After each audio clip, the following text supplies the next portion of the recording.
بسم الله الرحمن الرحيم. الحمد لله والصلاة والسلام على سيدنا محمد وعلى آله وأصحابه أجمعين.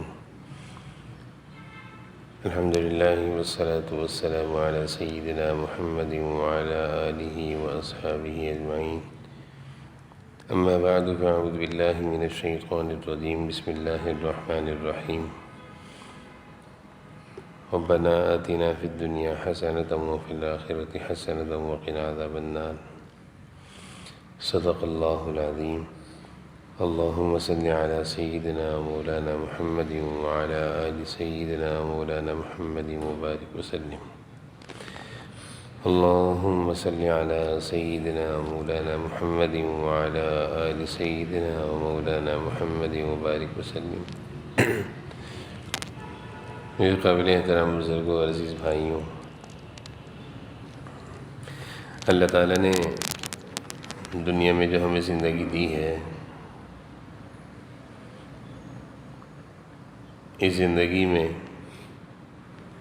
ہر شخص کی یہ کوشش ہوتی ہے کہ جتنی بھی میری دنیا کی زندگی ہے وہ اچھی گزر جائے، بہتر گزر جائے، صحت و سلامتی کے ساتھ گزر جائے، کام کاروبار بھی اچھا ہو، صحت بھی اچھی ہو، ہر چیز کو اچھا دیکھنا چاہتا ہے اس دنیا کی زندگی میں۔ اسی وجہ سے ہر شخص اپنی زندگی اس طرح گزار رہا ہوتا ہے کہ وہ آگے کے لحاظ سے بہترین غور و فکر بھی کرتا رہتا ہے، اچھی سے اچھی پلاننگ بھی کرتا رہتا ہے، اپنے مستقبل کو اور اپنے فیوچر کو بہتر سے بہتر بنانے کی کوشش کر رہا ہوتا ہے۔ اپنے مستقبل کو سامنے رکھ کر سوچنا، اب اپنے آگے کی زندگی کو بہتر بنانے کے لیے سوچنا، اس کا کوئی انکار نہیں ہے، نہ ہی یہ کوئی منع ہے، نہ ہی یہ کوئی برا ہے۔ لیکن ہمارا سوچنا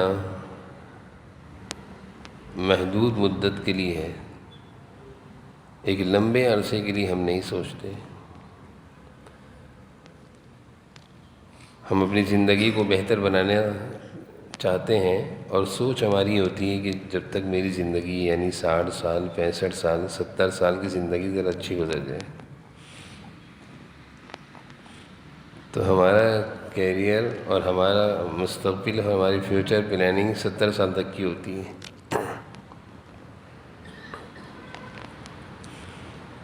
جبکہ اللہ تعالیٰ نے قرآن کریم میں اور جناب نبی کریم صلی اللہ علیہ وسلم نے احادیث مبارکہ میں جو تعلیم دی ہے اور صحابہ کی جو تربیت فرمائی ہے، اس میں آپ نے مستقبل کے بارے میں یہ 60 اور 70 سال سے آگے سوچنا سکھایا ہے۔ یعنی ان 60 اور 70 سال کے بارے میں بھی سوچنا ہے، اور اس کے بعد کی جو ہمیشہ کی ایک زندگی ہے، دائمی زندگی ہے، ابدی زندگی ہے، اس کے بارے میں سوچنا ہے۔ تو ہماری چھوٹی سوچ ہے، تو ہم چاہتے ہیں کہ 70 سالہ زندگی اچھی گزر جائے، 65 سالہ زندگی اچھی گزر جائے۔ لیکن اللہ اور اس کے رسول ہمیں ایک بڑی سوچ دیتے ہیں کہ اپنے لیے بھی، اپنے بچوں کے لیے بھی سوچو، مستقبل کا سوچو، لیکن آگے تک کا سوچو کہ دنیا کا زندگی بھی 70 سال اچھی گزر جائے، اور دنیا کے بعد، مرنے کے بعد کی جو ایک زندگی ہے وہ بھی اچھی گزر جائے، وہاں تک سوچنا سکھائے۔ چنانچہ جناب نبی کریم صلی اللہ علیہ وسلم کی ایک حدیث ہے جس سے ہمیں معلوم چلتا ہے کہ آپ نے کیا سکھایا ہمیں۔ اذا مات الانسان انقطع عملہ، کہ جب انسان کا انتقال ہو جاتا ہے تو اس کا سارا عمل کا سلسلہ بند ہو جاتا ہے، لیکن 3 نیکیاں ایسی ہیں کہ وہ سلسلہ چلتا رہتا ہے۔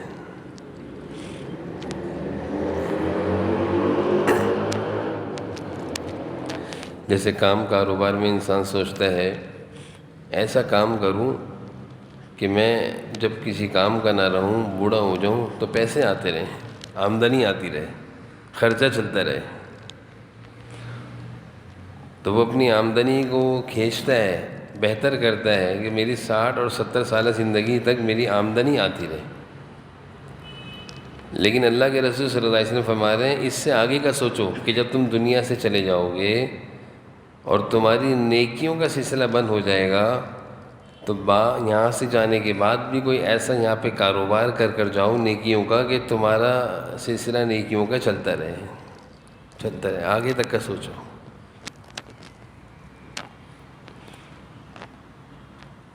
ہم دنیا تک کا سوچتے ہیں، اللہ کے رسول صلی اللہ علیہ وسلم ہمیں آگے تک کی سوچ دے رہے ہیں.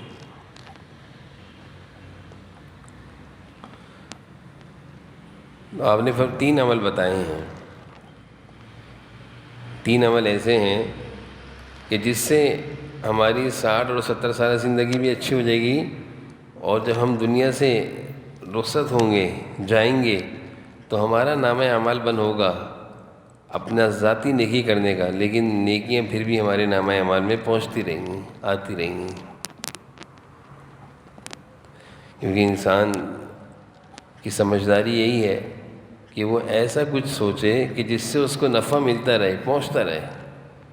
دنیا میں ہم سوچتے ہیں کہ ایسا کام کرو کہ فائدہ آتا رہے، نفع آتا رہے، پیسے آتے رہیں، زندگی چلتی رہے.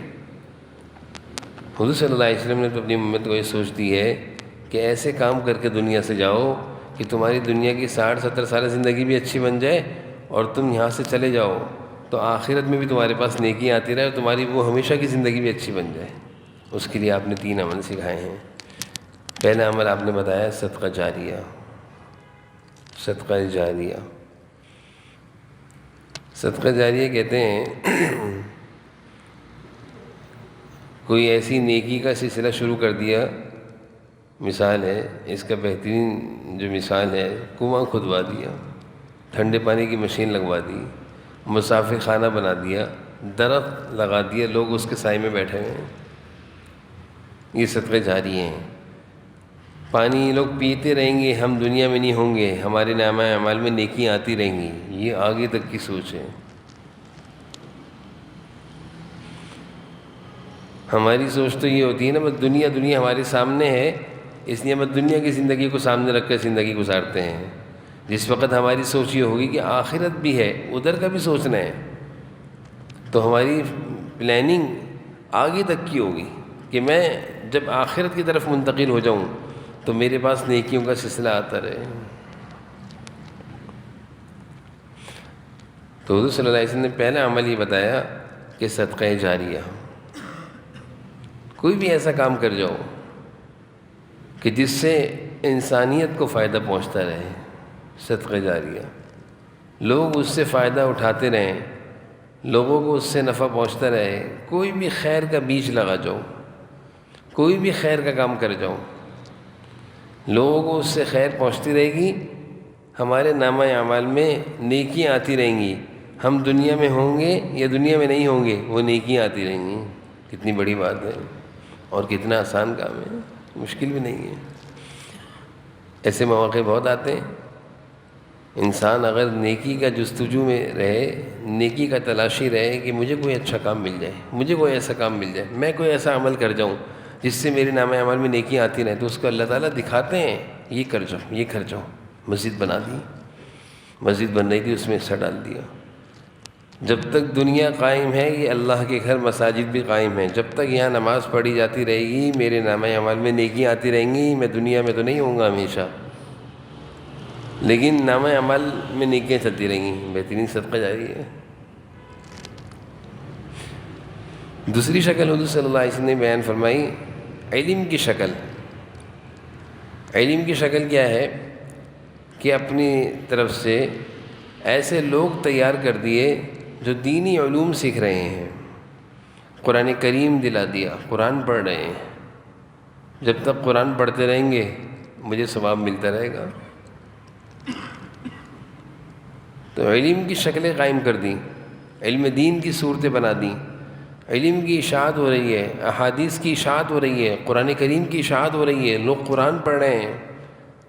میں نے سلسلہ ایسا بنا دیا کہ میرے ذریعے سلسلہ چل رہا ہے، ثواب ملتا رہے گا۔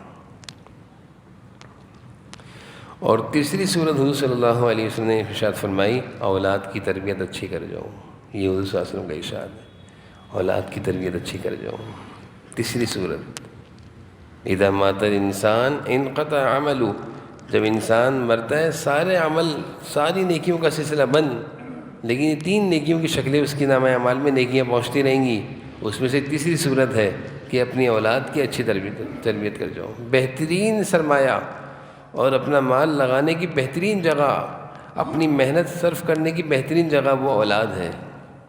یہ اولاد اگر انسان کی بن جائے تو یہ انسان دنیا میں نہیں ہوگا، لیکن یہ اولاد اس کے لیے دعا کرے گی، اس کے نامہ اعمال میں دعائیں پہنچ رہی ہیں۔ یہ قرآن پڑھیں گے، تلاوت کا ثواب اس کو مل رہا ہے۔ یہ اولاد کوئی بھی اچھا کام کرے گی، اماں ابا کو ثواب مل رہا ہے۔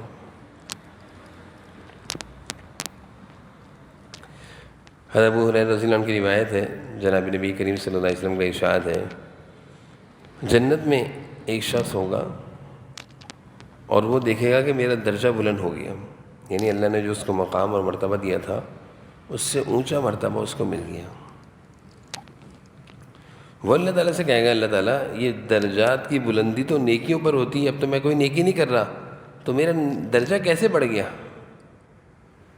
اللہ تعالیٰ کہیں گے تو نیکی نہیں کر رہا، لیکن دنیا میں تو اپنا ایک نیک بیٹا چھوڑ کر آیا ہے، اس نے تیرے نام سے ایک عمل کیا ہے جس کا پورا ثواب تجھے دیا ہے، تیرا درجہ ہم نے بلند کر دیا۔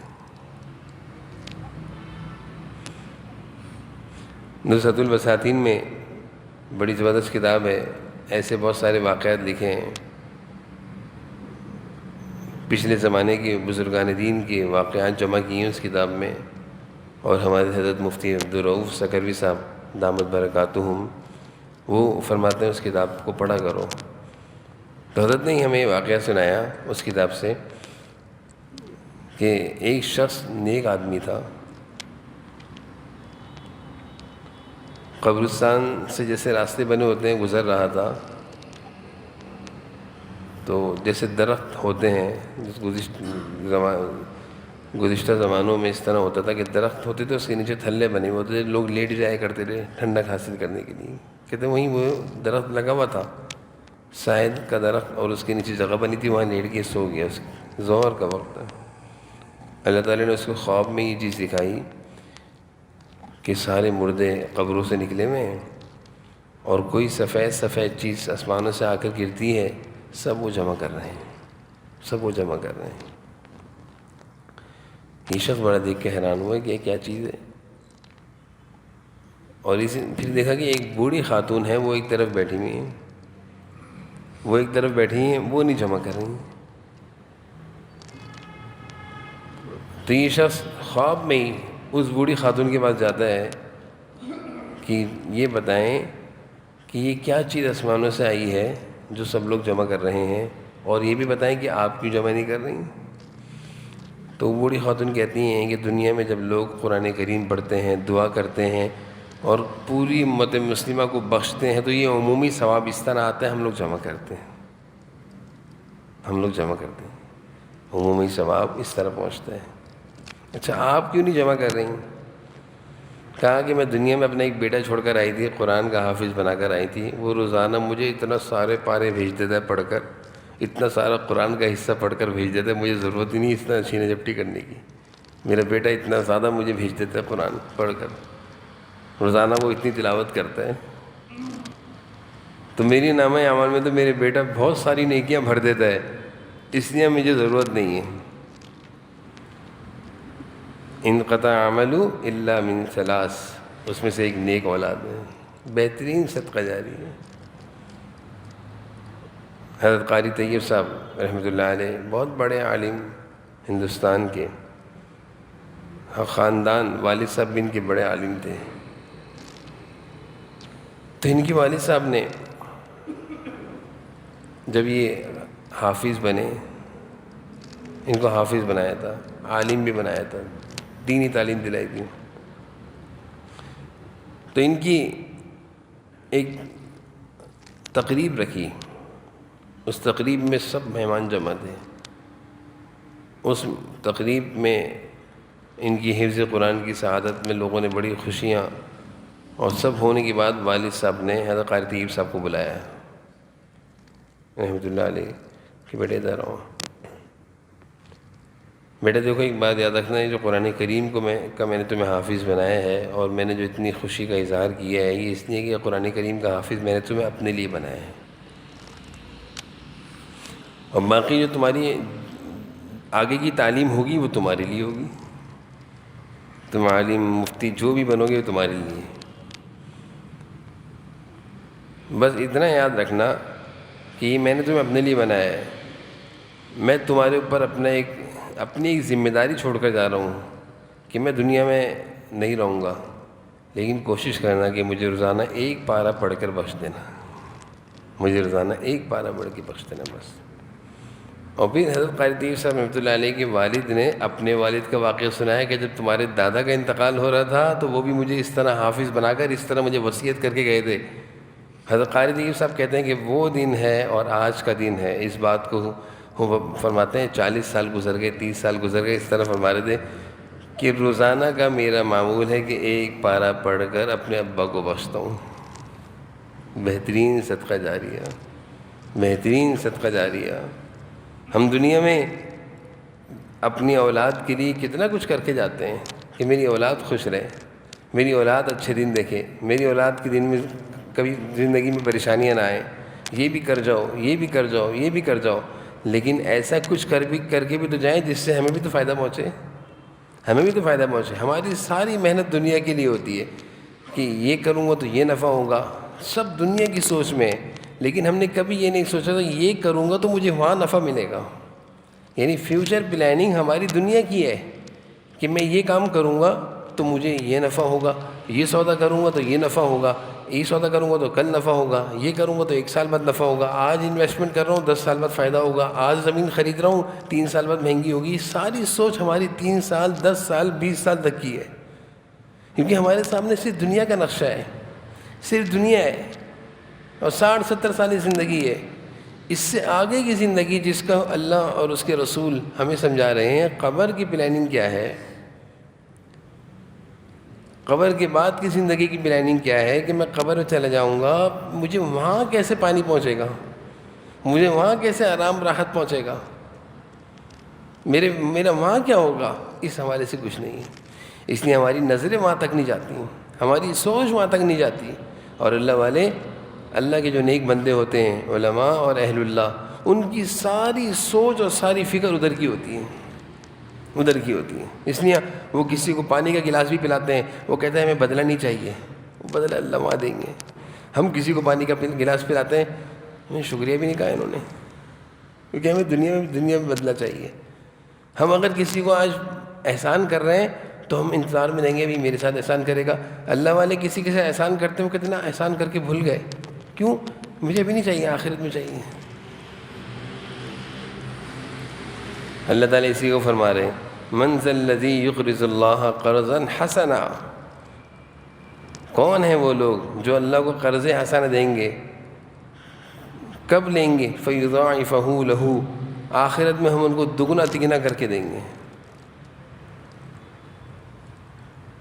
تو اپنی دنیا کی زندگی میں جہاں ہم دنیا کے لیے سوچتے ہیں، دنیا کی فیوچر پلاننگ کرتے ہیں، اس کو تھوڑا بڑھائیں، اپنی آخرت کے لیے سوچیں، آخرت کی تیاری کریں کہ ہماری آخرت میں کس طرح نیکیاں پہنچیں گی. کسی کو اگر ایک نیکی کا کوئی بھی خیر کا کام کریں تو یہ سوچیں مجھے اس کا اجر وہاں چاہیے، مجھے اس کا اجر وہاں چاہیے. کوئی بھی نیکی کا کام کریں، مجھے اس کا اجر وہاں چاہیے، مجھے یہاں نہیں چاہیے. اور چھپ کے خفیہ نیکیاں کرتے رہیں، خفیہ نیکیاں کرتے رہیں، جس کا ہمیں نہیں پتہ ہو. زندگی کی بات پتہ چلے تو پتہ چلے. حضرت ابوبکر صدیق رضی اللہ عنہ ہیں، کتنی ایسی نیکیاں تھیں جو ان کی زندگی کی دنیا سے جانے کے بعد پتہ چلی. کتنے ایسے صحابہ، ایک صحابی غالباً حضرت زین العابدین رحمۃ اللہ علیہ، حضرت علی رضی اللہ عنہ کے پوتے ہیں. جب ان کا انتقال ہوا، حضرت حسین رضی اللہ عنہ کے غالباً بیٹے ہیں، تو ان کی کمر پہ نشانات تھے، نشانات. جب غسل دیا تب پتہ چلا یہ نشانات کیوں ہیں۔ معلوم چلا کہ رات کے وقت بورے سامان لکڑیاں اٹھا کر بیواؤں اور غربا کے گھروں میں پہنچایا کرتے تھے کہ اپنے چولہے جلا لو۔ اس زمانے میں تو یہی ہوتا نا، لکڑیاں اٹھائیں جنگل سے، اب اس اٹھانے میں کمر چھل گئی، گھر والوں کو نہیں پتہ کہ اتنی نیکیاں چل رہی ہیں۔ جب ان کا انتقال ہو گیا پھر پتہ چلا یہ ہوتی نیکی۔ تو جناب نبی کریم صلی اللہ علیہ وسلم کی اس ارشاد سے ہمیں یہ درس لینا ہے کہ اپنی زندگی میں ایسی نیکیاں ہم کر کے جائیں کہ ہم دنیا میں نہ ہو لیکن نیکیوں کا سلسلہ چلتا رہے۔ ایک حدیث میں آپ صلی اللہ علیہ وسلم نے ارشاد فرمایا 4 چیزیں ایسی ہیں جن کا اجر مرنے کے بعد بھی جاری رہتا ہے۔ آپ نے فرمایا کہ 4 چیزیں ایسی ہیں جن کا اجر، جن کی نیکیوں کا سلسلہ انسان دنیا سے چلا جائے گا لیکن وہ سلسلہ چلتا رہے گا۔ پہلی چیز آپ نے فرمائی رجل مات مرابط فی سبیل اللہ، وہ آدمی جو اللہ کے دین کی سربلندی کے لیے سرحدوں کی حفاظت کر رہا ہے، مجاہد فی سبیل اللہ، سرحدوں کی حفاظت کر رہا ہے، اور اسی حفاظت میں اس کا انتقال ہو جاتا ہے، شہادت مل جاتی ہے۔ کہتا ہے جب تک دین زندہ رہے گا دنیا میں اس کو ثواب ملتا رہے گا۔ کیا کر رہا تھا؟ اللہ کے دین کی حفاظت کر رہا تھا، اسی حالت میں اللہ کو پیارا ہو گیا۔ جب تک یہ دنیا میں دین رہے گا اس کو ثواب ملتا رہے گا۔ کتنا بڑا اجر ہے۔ دوسری چیز آپ صلی اللہ علیہ وسلم نے ارشاد فرمایا علم کا سلسلہ بنا کر چھوڑ گئے، کوئی بھی علمی کام کر کے چھوڑ گئے، کوئی بھی ایسا کام جس سے لوگ علم دین حاصل کر رہے ہیں، جب تک یہ علم کا سلسلہ چلتا رہے گا۔ مثال ہے اس کی، چھوٹا سا کوئی مدرسہ قائم کر دیا نا، لوگ قرآن پڑھتے ہیں، بچوں قرآن پڑھتے ہیں، سلسلہ جب تک چلتا رہے گا ثواب ملتا رہے گا۔ اور تیسری چیز آپ نے فرمائی صدقہ جاریہ، اور چوتھی چیز آپ نے فرمائی نیک بچہ، نیک اولاد۔ اس لیے اپنی زندگی میں ہمیں اپنے بچوں کے مستقبل کے لیے ہم سوچتے ہیں، اپنے مستقبل کے لیے بھی سوچیں۔ اپنے بچوں کے مستقبل کو صرف دنیا کی حد تک نہ سوچیں، اس سے آگے کا سوچیں، اور ہر خیر کے کام کو کرتے وقت یہ مقصد ہو کہ اس کا اجر تو مجھے وہاں چاہیے۔ اللہ تعالیٰ ہم سب کو حضور صلی اللہ علیہ وسلم کے اس ارشاد کے مطابق اپنی زندگی گزارنے کی توفیق نصیب فرمائے۔ الحمدللہ رب العالمین والمتقین والصلاۃ والسلام علی سیدنا اللہم صلی علی سیدنا یا اللہ یا رحمان یا رحیم یا حی یا قیوم۔ یا اللہ ہمارے اس وقت کے بیٹھنے کو، کہنے سننے کو اپنی بارگاہ میں قبول فرما لیجیے۔ جو کچھ باتیں کہیں سنی یا اللہ ہمیں عمل کی توفیق نصیب فرما۔ اللہ ہم سب کو یا اللہ نیک اعمال کی کرنے کی توفیق نصیب فرما۔ دنیا کی زندگی بھی ہمارے لیے اچھی کر دیجیے، اور آخرت کی زندگی کو بھی یا اللہ ہمارے لیے اچھے کر دیجیے۔ یا اللہ نیک اعمال یا اللہ آخرت کو سامنے رکھ کر کرنے کی توفیق نصیب فرما۔ یا اللہ ہم سب کی زندگیوں میں یا اللہ خیر و برکت نصیب فرما، دین کے مطابق، شریعت کے مطابق زندگی گزارنا نصیب فرما، گناہوں اور غفلتوں کی زندگی سے حفاظت فرما، عافیتوں کی زندگی نصیب فرما۔